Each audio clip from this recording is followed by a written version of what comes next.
Jaya Gopi Jana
Prabhupada ki jai, Koti Vaishnava Vrinda ki jai.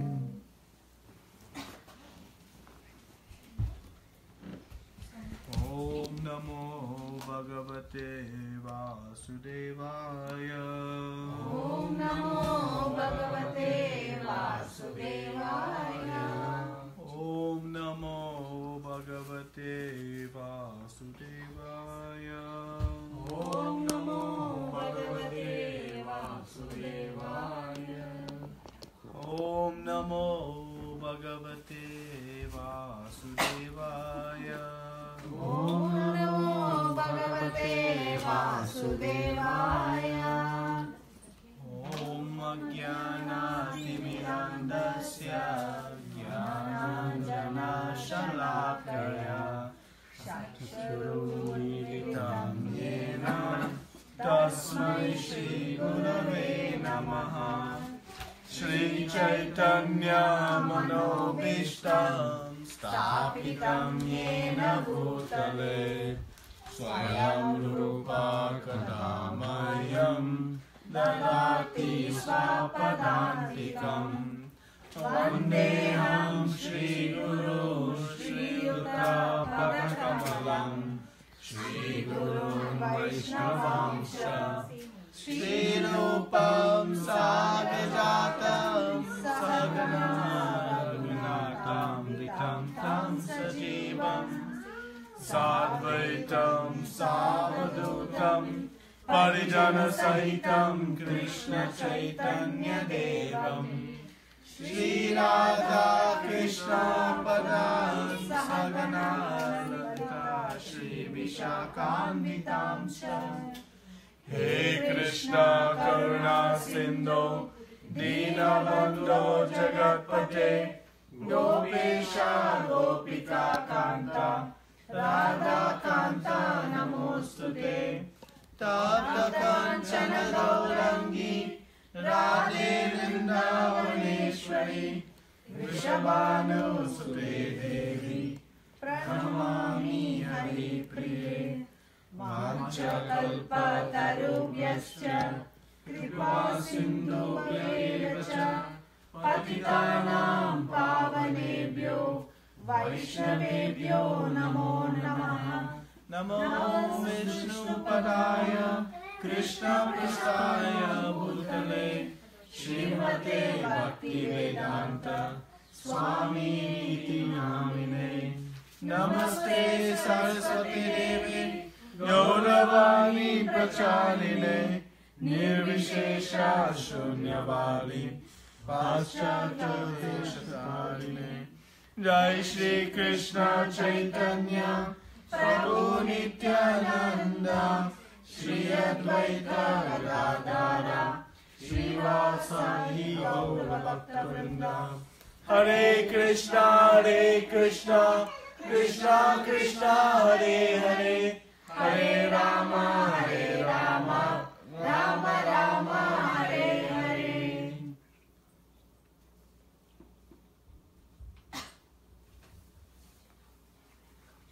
Hare Krishna. So, last week we discussed this 30th verse of 3rd chapter. And we discussed Krishna saying to Arjuna, surrender all works unto me.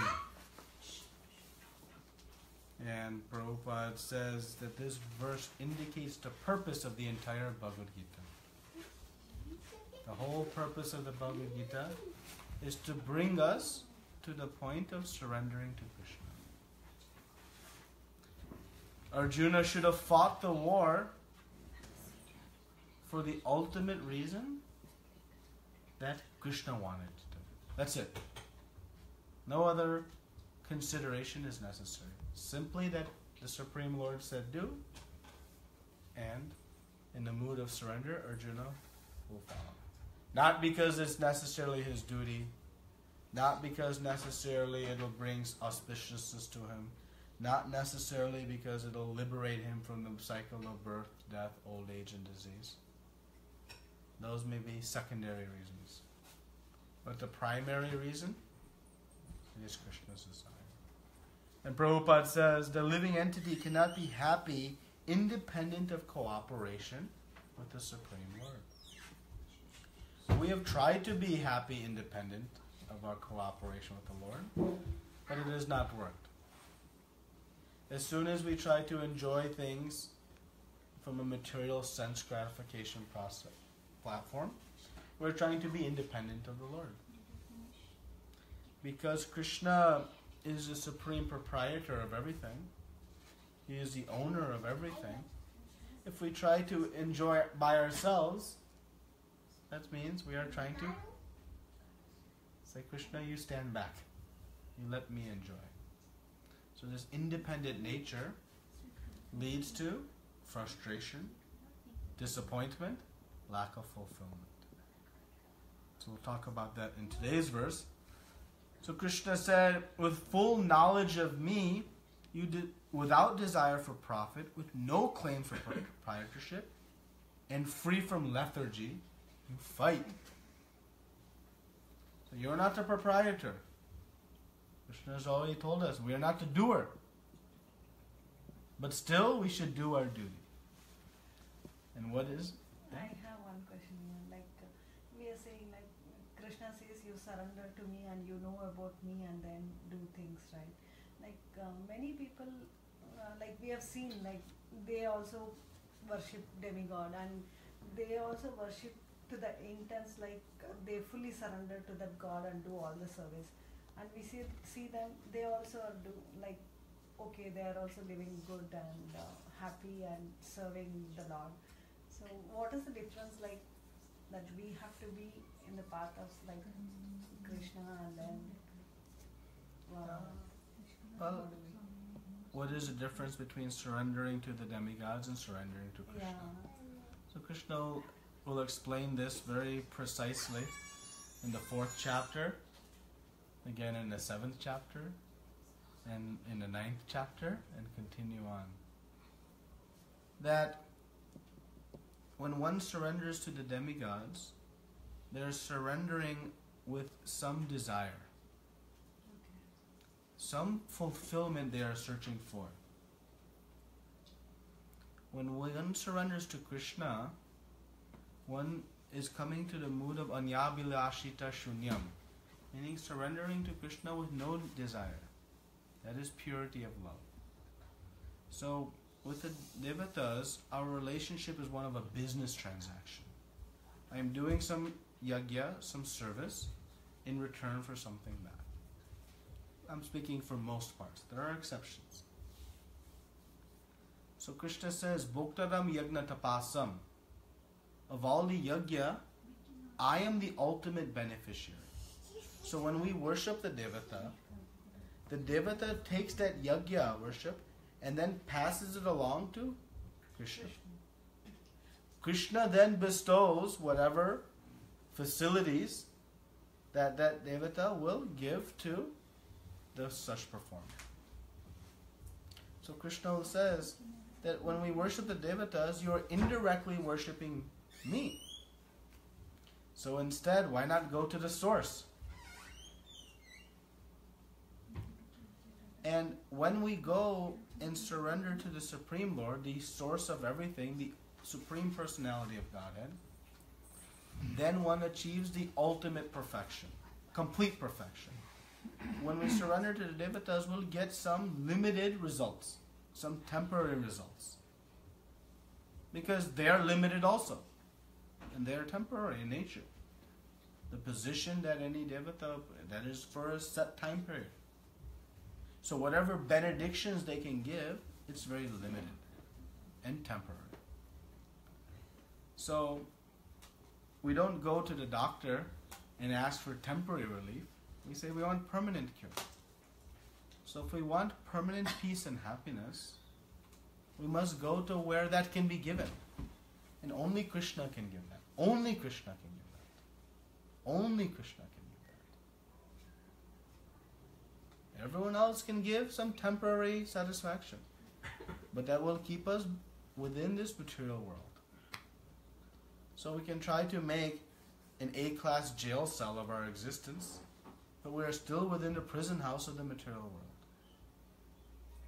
So the distinction is there. So the mood, and when one renders service to Kṛṣṇa, the rasa, we're all in search of happiness. The happiness that exists in service and surrender to Kṛṣṇa is so vast. It's compared to if you took the happiness achieved from all other material affairs and multiplied it trillions of times. It would not compare to a fraction of the bliss and satisfaction one gets by surrendering to Kṛṣṇa. So now have knowledge. One gives unlimited, eternal peace and happiness, and one surrender gives very limited, temporary. Which will do? It's up to us. Decision is always ours. But if we don't have knowledge, then we may not know how to decide between one and the other. Right? So that is why Kṛṣṇa is saying, in full knowledge of me. So that worship of the devata, though, is not incorrect, but the hope is they'll continue to progress. The conclusion of that is the search should go further. Where are the devatas getting their benedictions from? Well, I'm getting this happiness, but it has to go away also. Is there a place where it doesn't go away? That continual search will bring us ultimately to Kṛṣṇa. The culmination of that worship is surrender to Kṛṣṇa also. So we either can go step by step, or Kṛṣṇa is saying, bypass the sequence and come directly to worship with me. It's okay? So, surrendering is not so easy. We're not so ready to surrender. We're not so ready to surrender completely. Surrender means whatever is said, we do. No thinking. No sense of proprietorship. Right? No, well, if I like the instruction, I will do. If I don't, I'll pass. That's not surrender. Right? So, we have to obtain knowledge that Kṛṣṇa is our ever well-wisher. Any instruction He gives us, He has only one goal for us. That is to see us find perfection of life. He has nothing to gain from our surrender besides our love. He is not going to get enriched by our offerings to Him. He is the creator of everything. He is the proprietor of whatever riches we possess. He is the proprietor of everything that we have. So, we'll talk more about that. So now in the 31st verse, Kṛṣṇa says, those persons who execute their duties according to my injunctions and who follow this teaching faithfully without envy become free from the bondage of fruitive actions. Purport by His Divine Grace. A.C. Bhaktivedanta Swami Srila Prabhupada. Srila Prabhupada ki Jai. The injunction of the Supreme Personality of Godhead, Kṛṣṇa, is the essence of all Vedic wisdom, and therefore is eternally true without exception. As the Vedas are eternal, so this truth of Kṛṣṇa consciousness is also eternal. One should have faith in this injunction without envying the Lord. There are many philosophers who write comments on the Bhagavad-gītā but have no faith in Kṛṣṇa. They will never be liberated from the bondage of fruitive action. But an ordinary man with firm faith in the eternal injunctions of the Lord, even though unable to execute such orders, becomes liberated from the bondage of law of karma. In the beginning of Kṛṣṇa consciousness, one may not fully discharge the injunctions of the Lord. But because one is not resentful of this principle and works sincerely without consideration of defeat and hopelessness, he will surely be promoted to the stage of pure consciousness. Now I'll read the next verse so we can compare and contrast the two. But those who out of envy disregard these teachings and do not follow them regularly are to be considered bereft of all knowledge, befooled, and ruined in their endeavors for perfection. And the purport is short, so we'll read it. The flaw of not being Krishna conscious is clearly defined herein, stated herein. As there is punishment for disobedience to the order of the Supreme Executive Head, so there is certainly punishment for disobedience to the order of the Supreme Personality of Godhead. A disobedient person, however great he may be, is ignorant of his own self and of the Supreme Brahman, Paramatma, and the Personality of Godhead, due to a vacant heart. Therefore, there is no hope of perfection of life for him. So Krishna is saying very clearly here, one is ruined in their endeavors for perfection. If they do what? If they Not don't follow faith the- and not If they don't follow and they have no faith. No faith. Right? Regularly. Not follow regularly. Which means, what does it mean to follow regularly? Every day we should make a practice to. Yeah. Not when it's convenient, when I'm in need, right? When the moon is full, or other scenarios. Right? But regularly. Now, Krishna says in the prior verse, those who execute their duties according to my injunctions. Again, what is his injunction? How are we supposed to execute our duties? Don't attach to the... Without attachment to the result. Right? Without attachment to the result. That is the principle, and Prabhupada says the injunction here is the essence of all Vedic wisdom. To work without detachment. Right? So, let us just refresh again. What happens when we work with attachment to the result? Like we will get worried if the result is not as we expected. So we'll stress out about the result. What else comes when we attach to the result? think that we are the doer. We think we are the doer. Bondage to them. What are the results? Bondage. What does bondage mean? Krishna says, free from bondage of fruitive actions. What does bondage mean? Like if I do that and if the result is good, I'm going to get this. So I'm getting attached to that. Okay, Something attached is to going to result. come and something is going to come back to me. And we always keep expecting that in our mind, and that becomes a bondage for us. Okay. Stress. Reaction. Stress. Reaction. Reactions. What does reaction lead to bondage? Birth will be the cycle of birth. Okay. Cycle of birth, death. So let's put all that together now. Because this is very essential for us to understand very clearly what is this bondage that Krishna is speaking about. So we know we are in this material world. Can we get out of it?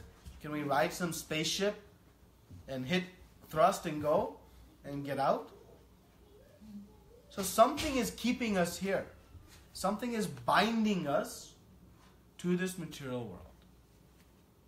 And we know the shackles that bind us are the modes of material nature, the gunas, which are known as ropes. Either the mode of goodness, mode of passion, or mode of ignorance. Either I have a golden chain, a silver chain, or a rusty chain, but a chain is, I am bound. So how am I bound? Bound means I am stuck here. How long? Potentially, eternally. How? So let's go to the most basic principle. I do an action. I have 3 choices in any action. What are the 3 choices of what types of activities I can do? Karma. So karma, vikarma, and akarma. So what is karma?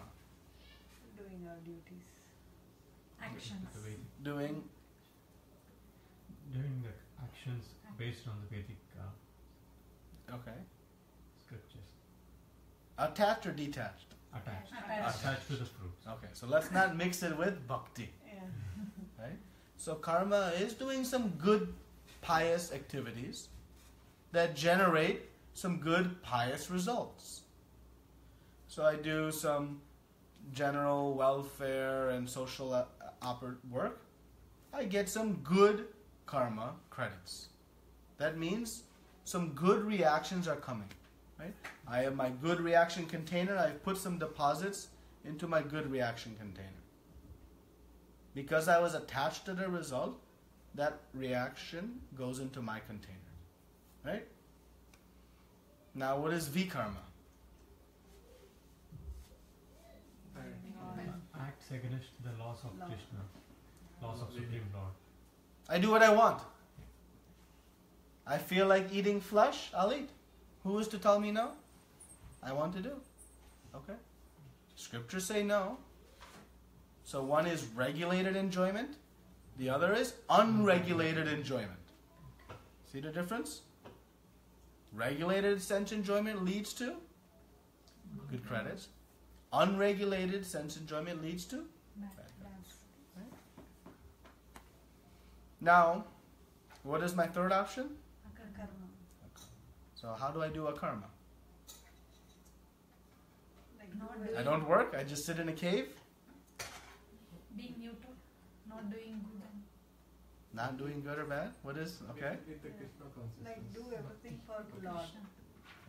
Which means I'm doing good For Krishna. I'm activities doing it and for for it is for Krishna. but what is the injunction we are following? For Big Kṛṣṇa, for not for our Kṛṣṇa. personal Along sense. So with we're detached. Yeah. Detached from the result. Karma, V-karma, we are attached to the result. Akarma, I'm detached from the result. So V-karma, karma I put into my good credit account, V-karma I put into my bad credit account, Akarma, not mine. Not mine. Right? So three options we have. Okay? So what creates bondage? Bonding, what binds me to this material world, what keeps me here, is if I have any credits in either account at the time of death, what happens? we have I have to come back. Why?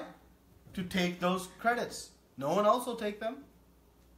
So I have to come back and take those credits. So as I take those credits, if I continue to do more activities attached to the results, what happens? Again, the cycle. Again, I fill my container, and at the end, there is something left.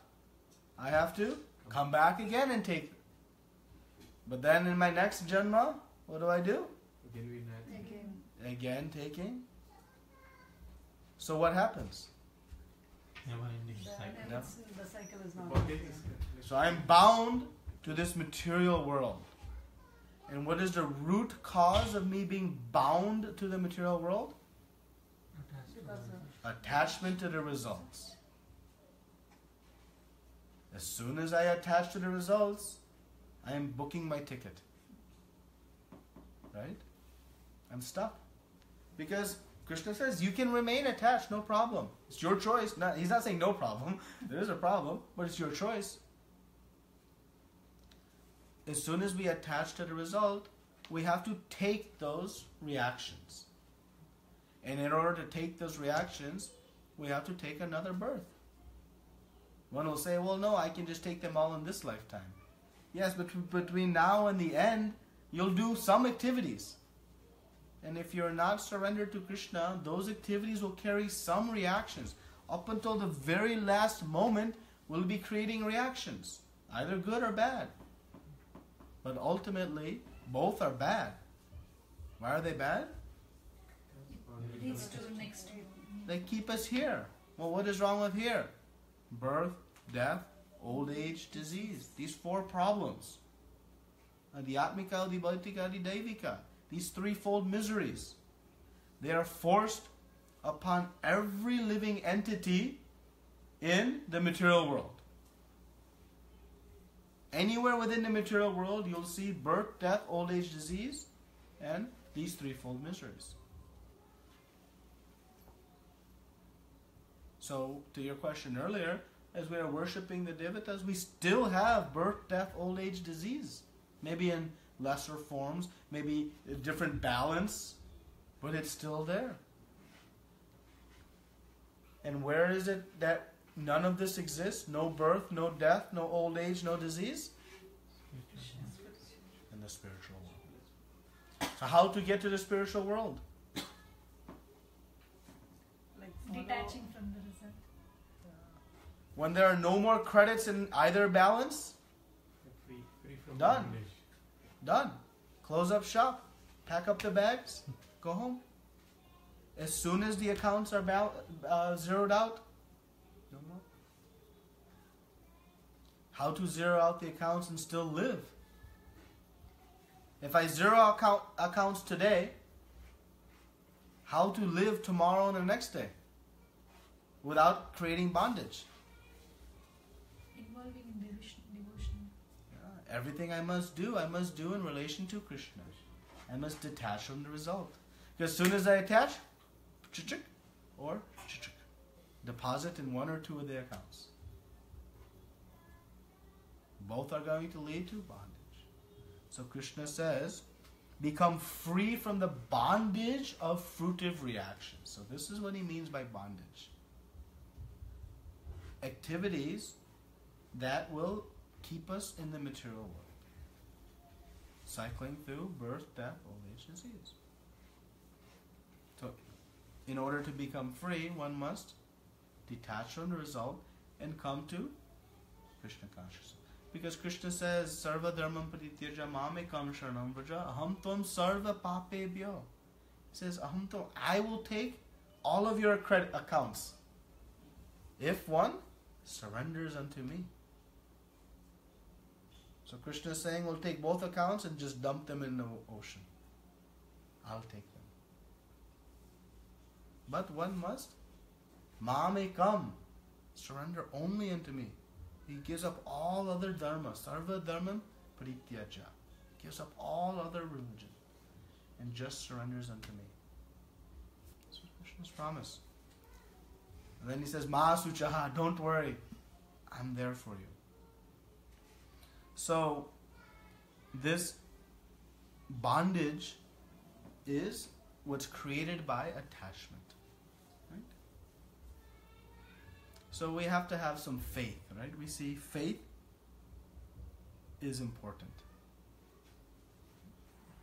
Now, let us speak a little bit about what is the one thing that prevents us. Kṛṣṇa references this term in both verses. What prevents us from wanting to surrender the results to Kṛṣṇa? Envy. Envy is an evil, evil word for us. So let's discuss envy. So Kṛṣṇa says, without envy in the 31st verse, and in the 32nd set, he says, who doesn't follow the instructions, the teachings? Those who? envy. Who have envy.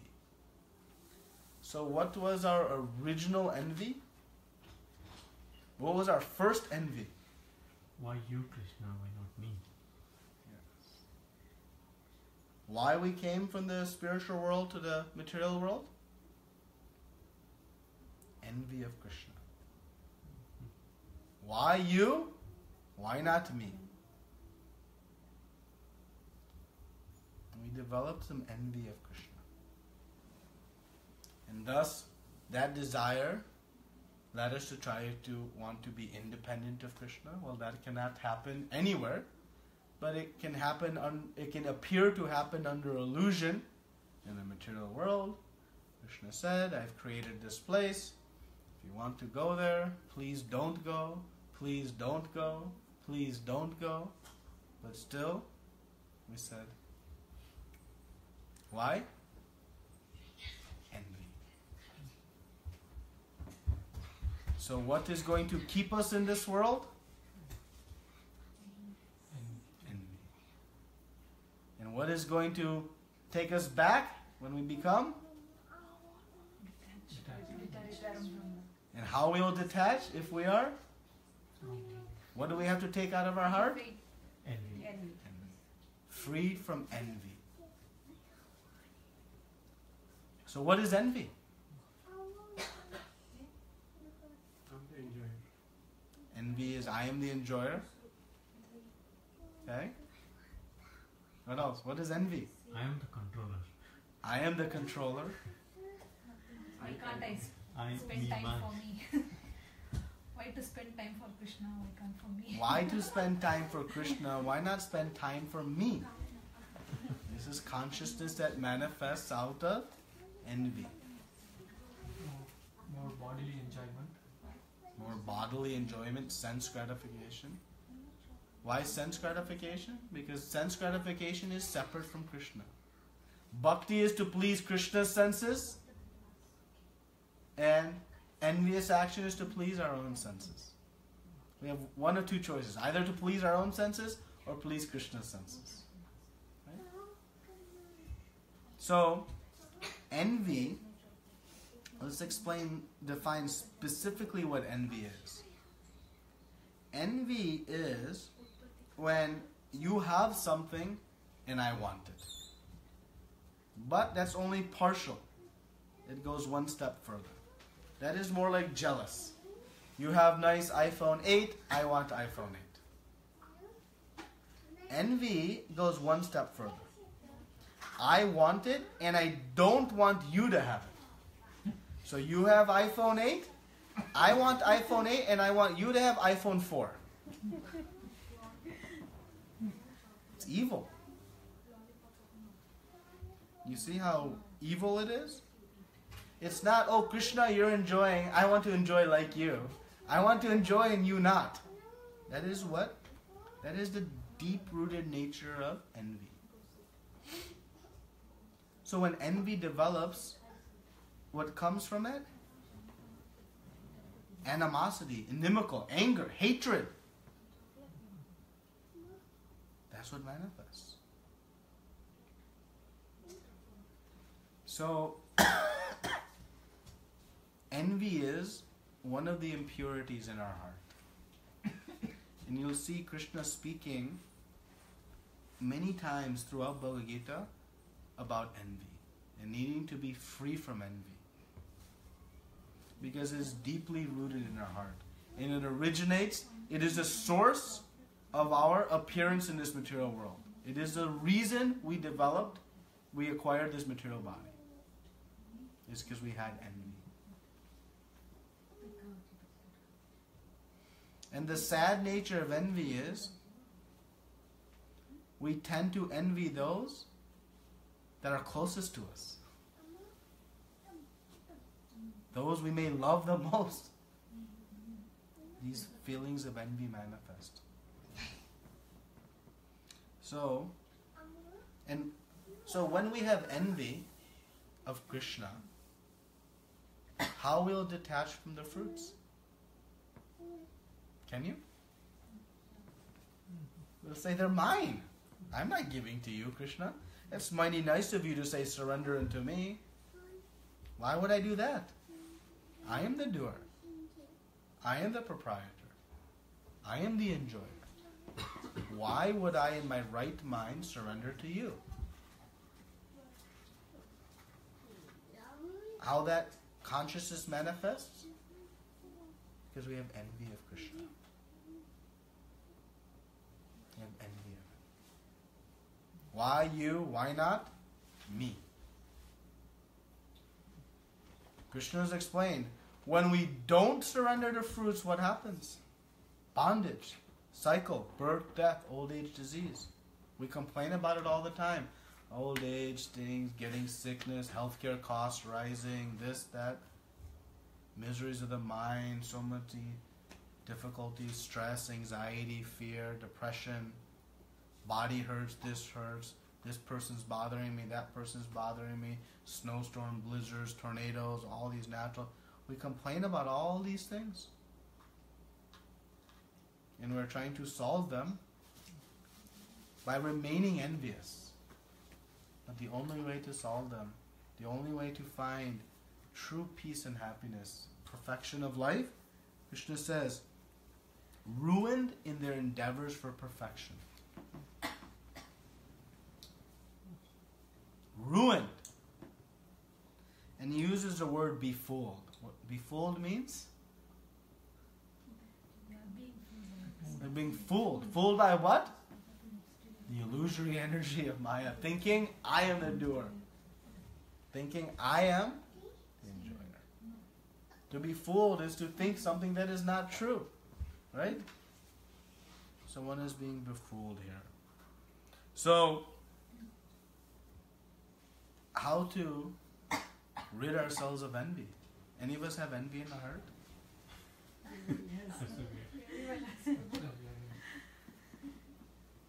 So, here are some symptoms we can see to determine if we have envy and also to whom we have envy.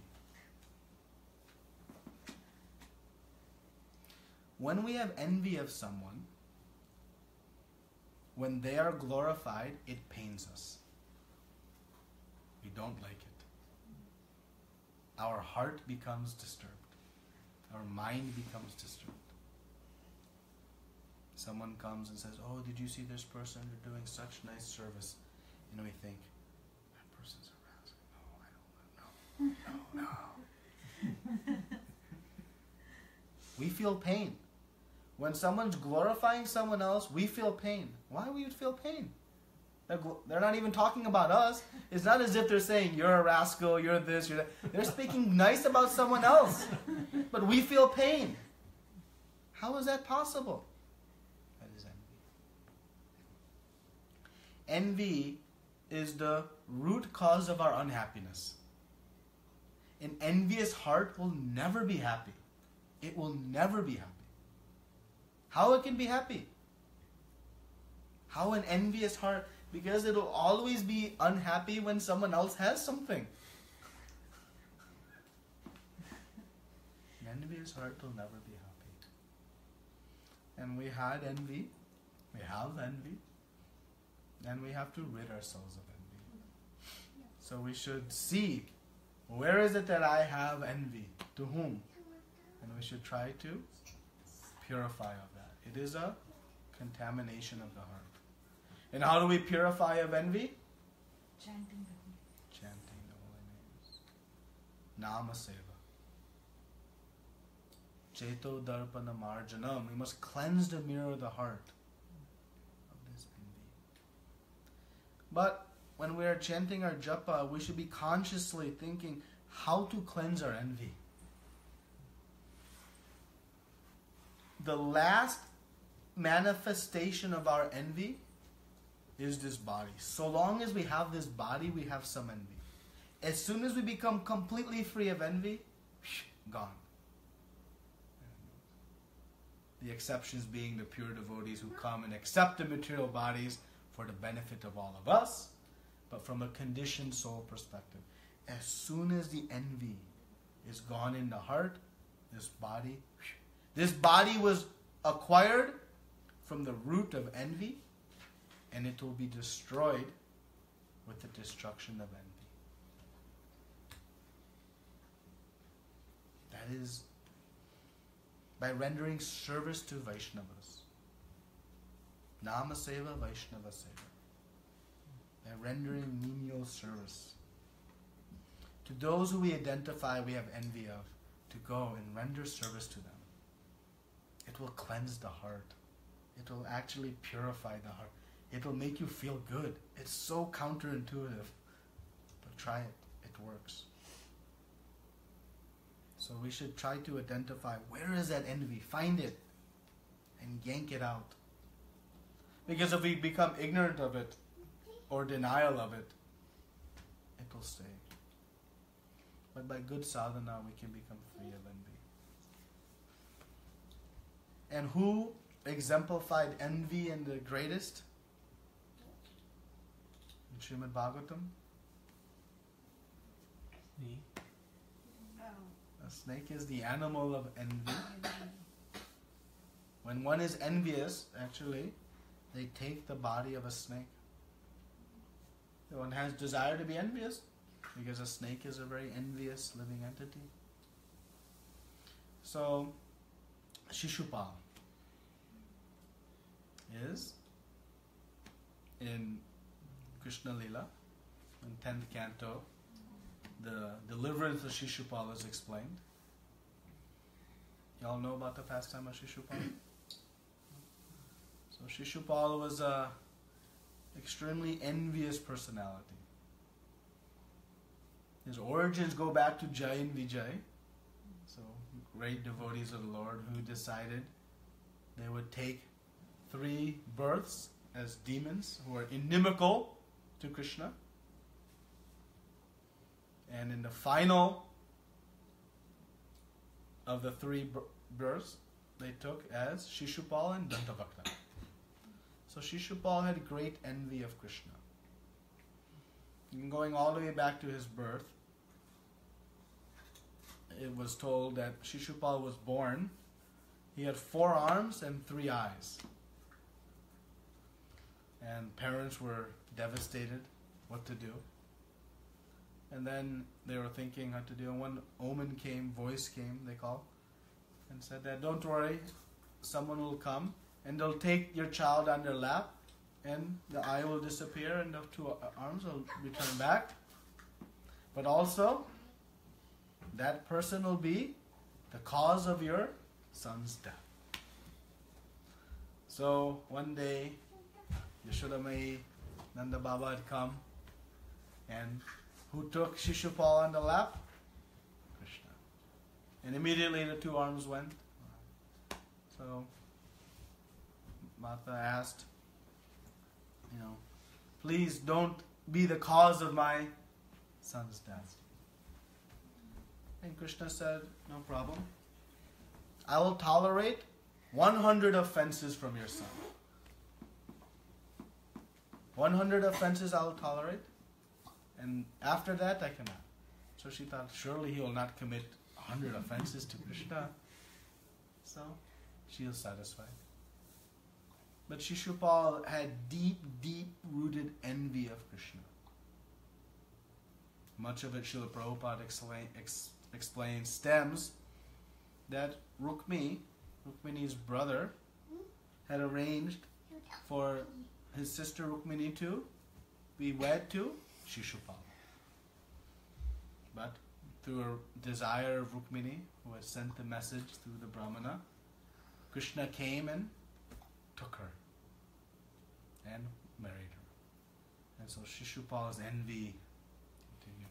And he carried on his whole life full in meditation of Kṛṣṇa.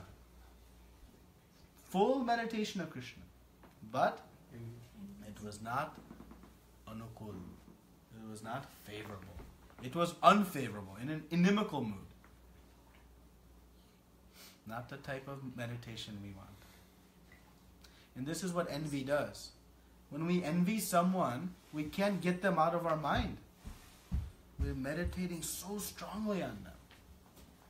But it is in a mood of inimical mood, not a loving mood. So, at the Rajasuya sacrifice that Yudhishthira Maharaj was performing, great personalities have been called.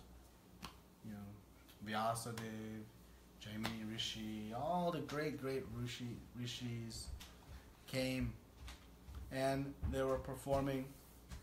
And the Agara Puja, the first worship, they were trying to decide who shall receive the first worship.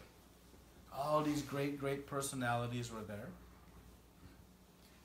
And so Sahadev suggests, who is very skillful in assessing and communicating, he says, who did he suggest? Kṛṣṇa.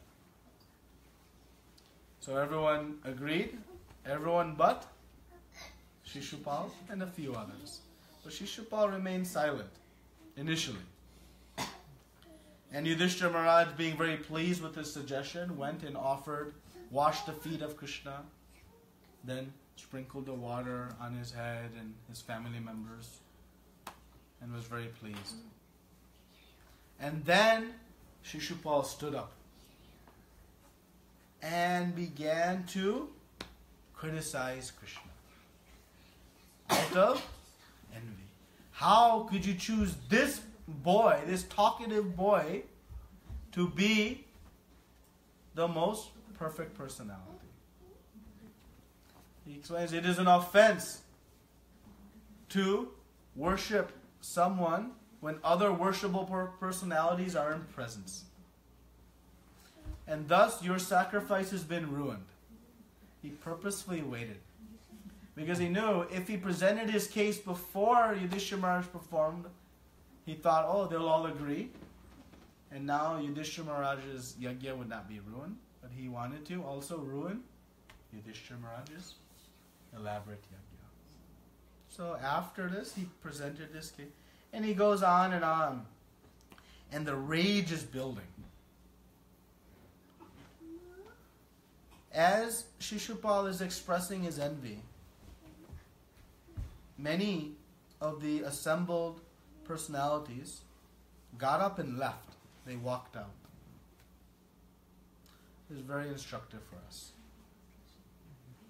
When we hear someone expressing envy of someone else, particularly Kṛṣṇa or a devotee, we should not walk out.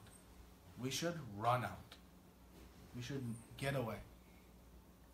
Because hearing that will spoil and contaminate our heart. We should cover our ears and run out. But unfortunately, sometimes it becomes, what did it say? Somebody did that? Really? But we should never engage. Extremely dangerous for us. So we see this example. As Shishupal was speaking, people left. But some of the Kshatriyas in the room could not tolerate. And they immediately drew their weapons. And were ready to fight. Shishupal drew his weapon. And so Kṛṣṇa calmed everyone down. Stopped. He was calm as can be. As explained in Srimad Bhagavatam. As a lion is not disturbed by the crow of a jackal. He's just speaking. Kṛṣṇa was undisturbed by the expression of envy of Shishupal. But his devotees were tortured in their heart. They could not tolerate. A devotee cannot tolerate envy expressed to another devotee. And so, Shishupal crossed his 100 mark, and Kṛṣṇa very expertly called for his Sudarshan Chakra. As explained again in Srimad Bhagavatam, that he cut his neck so perfectly, with such a sharp edge, that not one drop of blood spilled in the sacrificial arena, so as to not contaminate the whole arena, so that the yajna could continue on. And the liberation of Shishupal, we'll save that for another day, how he left. But you can see that this envy, it takes one to such a, one cannot tolerate the glorification of one another. Now let's compare and contrast that to wonderful devotees. And there's two beautiful pastimes in Chaitanya Charitamrita that show what a pure heart, how they respond in these situations. So we can do a compare. These verses are compare and contrast. Now we'll see how one responds when one is free of envy. So Kṛṣṇa, Chaitanya Mahaprabhu, was on his going to different places, and he came to Ramkeli. And at Ramkeli he met Rupa and Sanatana Goswami.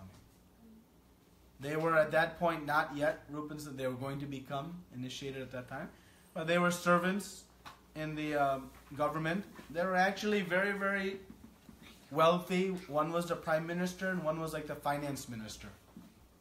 Extremely high position. But they were pure devotees of Chaitanya Mahaprabhu. So when Chaitanya Mahaprabhu came to Ramkeli, Rupa and Sanatana Goswami were extremely eager. They were brothers. To meet Chaitanya Mahaprabhu. So they went and offered their respects to Lord Nityananda, saying we don't go directly to the Lord, we go through. And then they came forward. And they offered dandavats, grass, straw in mouth, extremely humble. And they began to offer prayers to Chaitanya Mahaprabhu that were so potent, so full of humility. They were saying that, Chaitanya Mahaprabhu, you have come to deliver the most fallen. But your deliverance of Jagai and Madai took no effort compared to trying to deliver the two of us.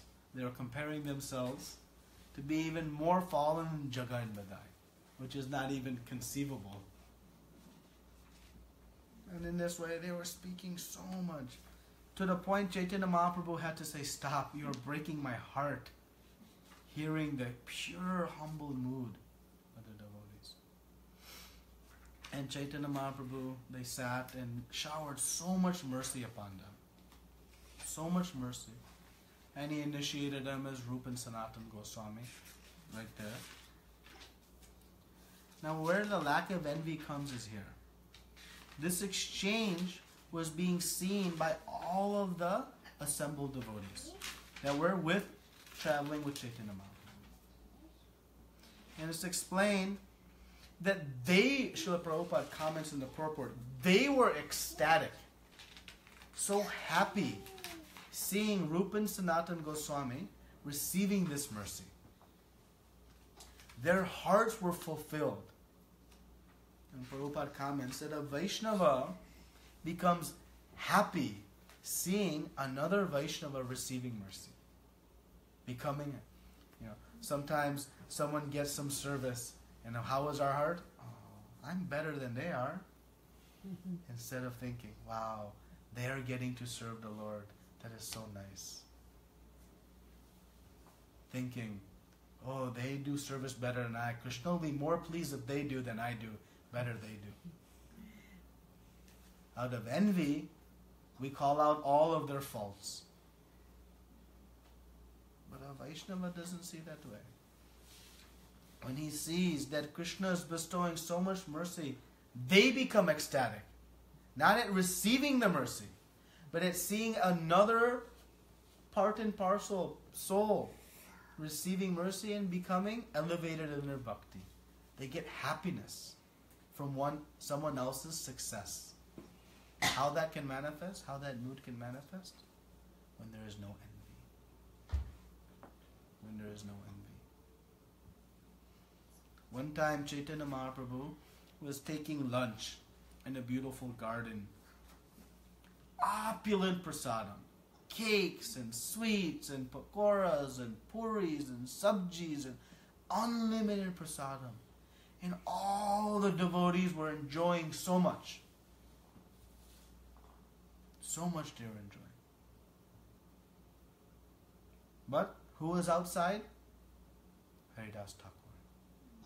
Haridas Thakur was out. Chaitanya Mahaprabhu was actually calling him. And he's saying no. In the heart they're communicating, no. Govinda will bring some afterwards. I'm not fit to be in the company. He considered himself untouchable, though he was Namacharya. So what was his mood? Was he, I'm better than this devotee, why he is there? I'm better than that devotee, why is he there? Oh, this person did this the other day. And is he feeling left out? No. Ecstatic, thinking how all the devotees are enjoying wonderful prasadam, being served by Kṛṣṇa himself. One who sees and feels happiness, seeing others receiving mercy, that is a sign of freedom from envy. When we feel pain, disappointment, when someone else is getting some special benefit, that is envy. So now we can diagnose. Is our mood like Shishupal? Or is our mood like Haridas Thakur? Or the Vaishnava seeing Rupa and Sanatana Goswami receiving so much mercy? We should become enthused when someone is making progress in devotional service. Wow, one more soul is going back home to please Kṛṣṇa. That should enthuse us, not create this inimical feeling. And when it comes, we should smash it, because that is the envy that is sitting in our heart. And it is the envy that brought us here, and it is the envy that will keep us here. Because if we have envy, we will never detach from the fruits. Somewhere or the other we will have that envy.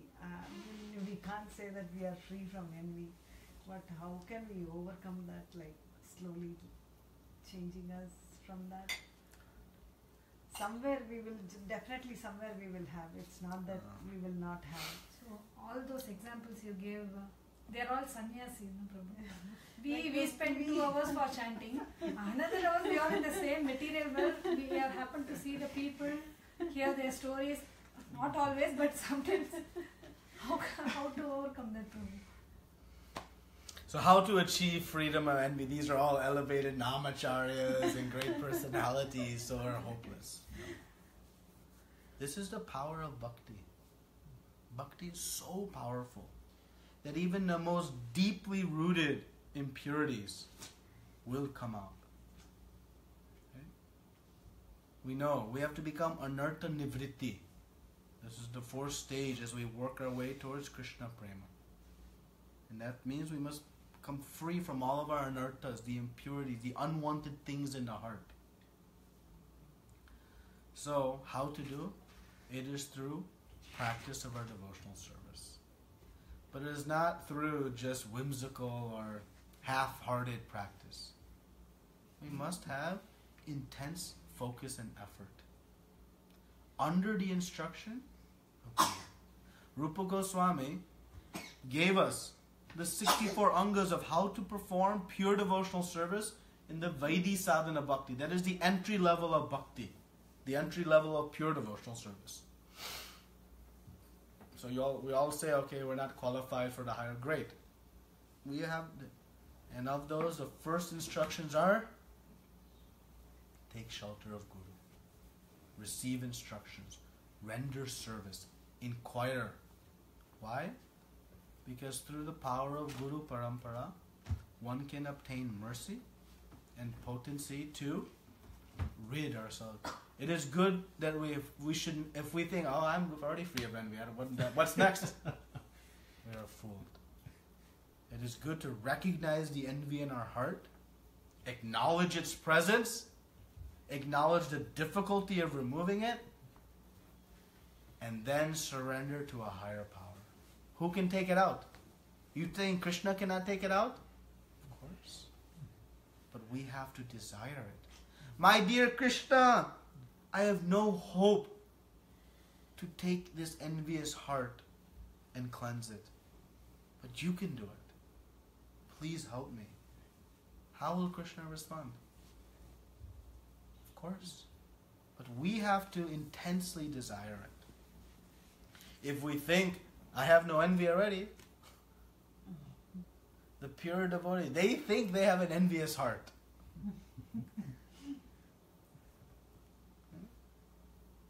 But how the Uttama Adhikari, the highest devotee, they have no enemies because they have no envy of anyone. They see everyone as a greater soul than themselves.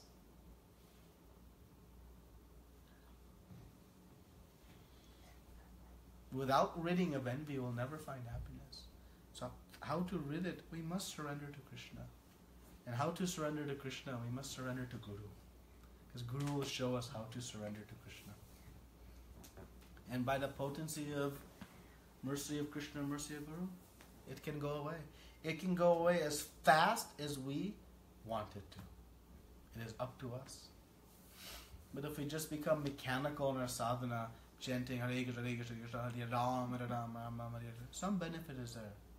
But if I'm intensely chanting in a prayerful mood, as Prabhupada says, crying like a child, begs,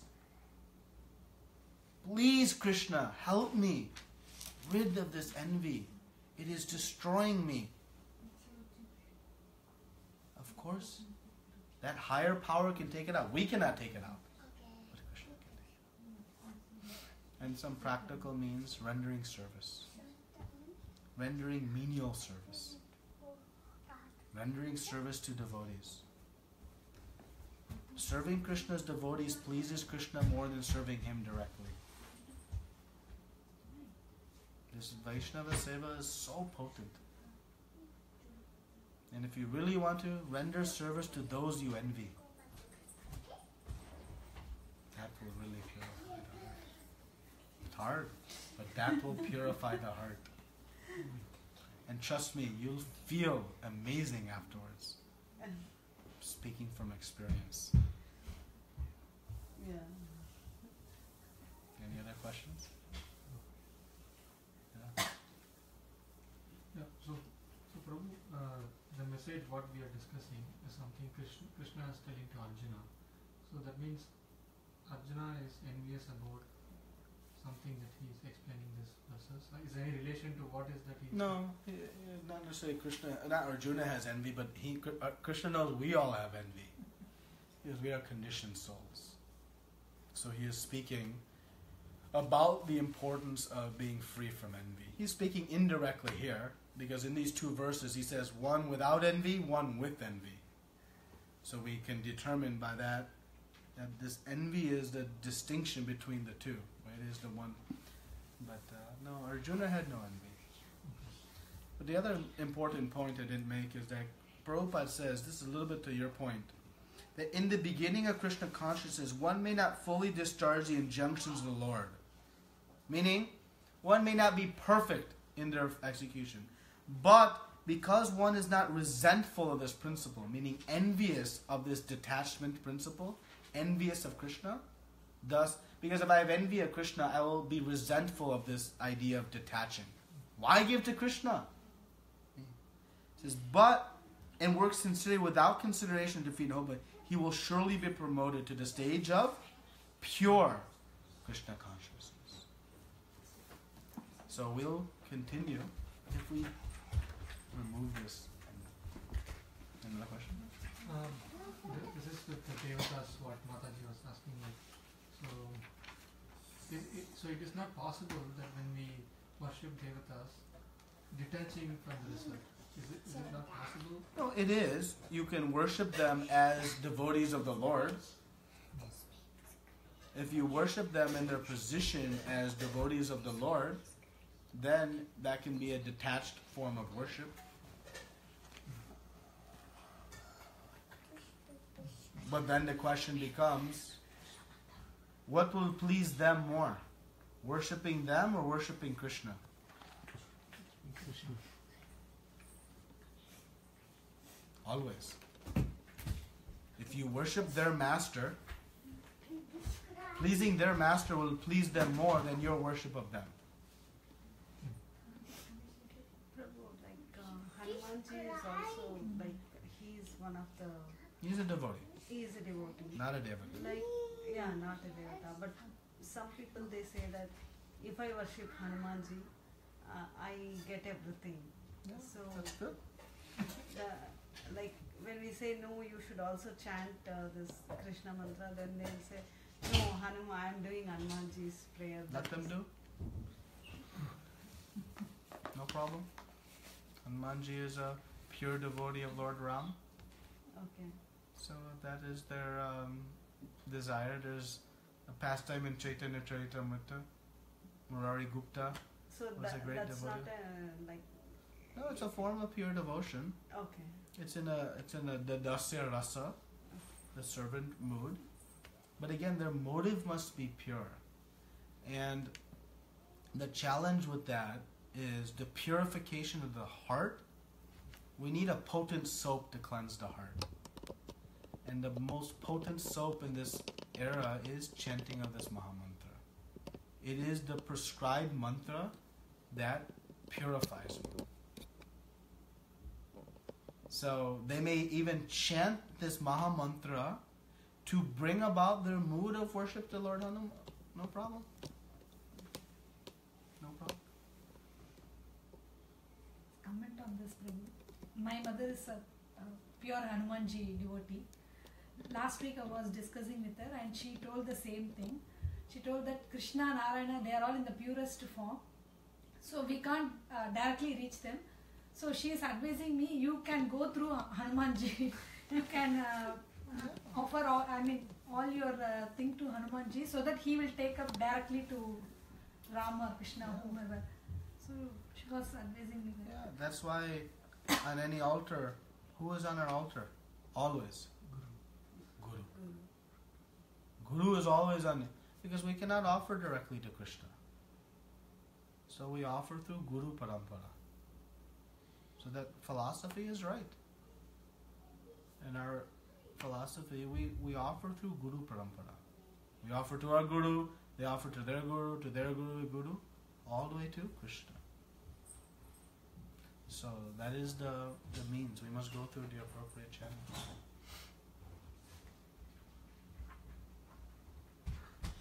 Any question? 3 questions. But those who out of any disregard these teachings and do not follow them regularly are not to be considered defeated. What kind of the regular, the 4 principle, that means what is it regular? No. So the question is, what does Krishna mean by says do not follow them regularly? Regularly means that we should be following at all times. The ultimate regularly is 24/7. Right now we are trying to do 2/7. 2 hours a day, 7 days a week. That's okay, that's good. That's better than 0/7. Right? Of course we have to. But regularly means, consistently. Consistency in devotional service is extremely important. When we do some service, we should take it and do it consistently. Every day, every week, once a month, whatever our level that we've decided to take, then we should stick to it. That consistency develops discipline and it develops seriousness in the heart. When I can, what ultimately happens? We fall away. We're not disciplined enough. So consistency, and that is why chanting every day is important. We must chant every day. Not on Sundays, not just on Ekadashi, not just on... We chant every day. We should do some service every day. We should read Srila Prabhupada's books every day. Even if we read just one line, but we should read Srila Prabhupada's books every day. That creates the regularity that will prevent us from getting lazy and potentially falling off. So that is the regularity. The second question, the same 32 verse, and the Supreme Brahman, Paramatma, and the Personality of Godhead. Why there is I just want to understand more about the Brahman, Paramatma. So the question is, there's Prabhupada references Brahman, Paramatma, Supreme Personality of Godhead. So in Srimad Bhagavatam, you see there are 3 stages of realizing Krishna. At first, one may realize the Brahman, the impersonal feature. As one progresses, then they come to realizing the Paramatma feature. And the ultimate realization is the Bhagavan feature. So the example is given like this. You're walking in a mountainous area, and far across the horizon you see one city. It looks very small.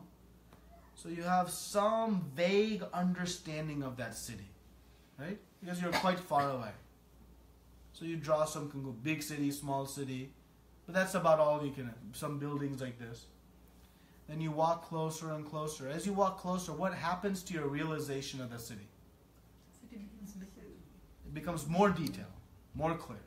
And you come right up to the gates of the city. Now you can hear some noises, you can see the people, you can see some things. So now your realization has gotten more precise, more accurate. And then you enter the city. Now, how your realization of that city is compared to when you were back far on the horizon. It's more detailed. More complete. Right? So similarly, this Brahman realization, Paramatma realization, Bhagavan realization, they are progressive, complete It's the same thing. Meaning the city you are looking at in the horizon, and as you walk, all were same. So I mean, the Brahman, the effulgence, is emanating from Kṛṣṇa himself, from the body of Kṛṣṇa. The Paramatma feature of the Lord is his reflected expansion, sitting within the heart of all of us. But his ultimate realization, is knowing Bhagavan as the Supreme Personality of Godhead, as a person. So these are progressive stages of realizing Kṛṣṇa. Some will stop at the Brahman. Some will stop at the Brahman and deny anything else forward. Some will just stop at the Brahman because that's their preference. Some will progress to Paramatma. But the ultimate realization is entering that city, understanding Kṛṣṇa as the Supreme Personality of Godhead. That's the highest truth. That's why Kṛṣṇa says in the 7th chapter, there is no truth superior to me. Meaning he is speaking in his Bhagavan form. Okay? Your third question? Continuation on the last Friday, like I asked that what is Bhagavad-gītā, Srimad Bhagavatam, and I finished. What is Bhakti Rasamrasa? I heard that very sweet, positive mood Kṛṣṇa with laughter, like section or something, like anything which you can. The Bhakti Rasamrita Sindhu? So Bhakti Rasamrita Sindhu is one of the 2 books that Srila Rupa Goswami had written that Srila Prabhupada had translated. So Rupa Goswami had written many books, but the 2 that Srila Prabhupada translated were Sri Upadeshamrita, which he presented as Nectar of Instruction, and the Bhakti Rasamrita Sindhu, which he presented as Nectar of Devotion. So Prabhupada explained that this Nectar of Devotion, it is like the law book of Bhakti. How to perform Bhakti. All these questions about what to do, how to do it, the different rasas and experiences and emotions, all of that is explained in great detail in the Bhakti Rasamrita Sindhu. So there's Bhakti, devotional service. Rasa. Rasa is like the mellow, or it is the taste one has in Bhakti. That taste is the impetus to do more, right? If we get something pleasurable, we'll want to do more. So Bhakti Rasa, Amrita. It is an eternal nectar. And how much nectar? Sindhu, an ocean. It's unlimited nectar of the taste from performing devotional service. So this book, Bhakti Rasamrita Sindhu, explains how to perform pure devotional service at the highest level in all of the different relationships and rasas that exist between Kṛṣṇa and his devotees. So it's not pastimes per se, it's more explanations. To what my Mataji was saying regarding the Hanumanji and things. So I just saw in one of the video like kind of how to understand spiritual life. So I think Prabhupada was saying that it's an eternal bliss of knowledge that you need to have to say that you are in spiritual life. So like when we worship demigods, we worship demigods with some slokams and things like that, but maybe we don't know the Vedic knowledge of what we are reading right now. So is that, if there is some kind of connection to what Mataji Krishna was asking, to what my understanding is? I'm not sure I understand the question. Okay, so when you say you are doing some spiritual activities, it's not just doing slokas or something else. So understanding the Vedic knowledge is what is the actual spiritual life. Yeah, I mean, again, the conclusion of spiritual life is surrendering to Kṛṣṇa. That is the conclusion of all spiritual life. So everything we do that is in connection with bringing us to the point of surrender to Kṛṣṇa, we can consider to be the supreme spiritual science. Now Kṛṣṇa has given many processes. All these Devata worships, who gave? Where are they contained? Where are all these worship processes contained? Vedas. And who gave the Vedas? Kṛṣṇa. Who gives the faith for us to worship them? Kṛṣṇa. He says in the 7th chapter, I give the faith and the means by which one can worship. So now why Kṛṣṇa would give if there was not some connected purpose? The connected purpose is those who are not ready to take to this ultimate science, he has given some means by one can take progressive steps towards elevating to the ultimate truth. Because ultimately, everything culminates in bhakti, service to Kṛṣṇa. So, it's just like why the school system gave 2nd grade. What's the point? Not for everyone to stay in 2nd grade, but to go to 3rd grade, then to 4th grade, to continue up, to bring one to graduation. Right? That is the point. But one who decides to stay in 2nd grade, that's not following the intent of 2nd grade. So the ultimate intent of these different processes is to bring one on a progressive stage to sarva dharmam parityaja, mānavāḥ.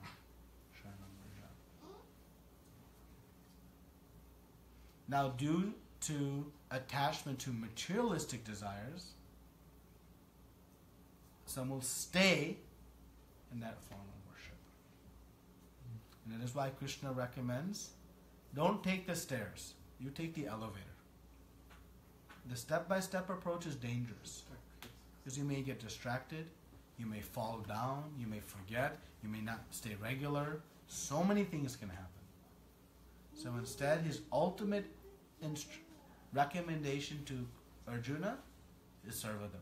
But then Kṛṣṇa says, now I've given you everything, it is up to you to decide. And Arjuna says back, Karishye vachanam tava. Kṛṣṇa, I am now prepared to follow as you instruct. That is our way.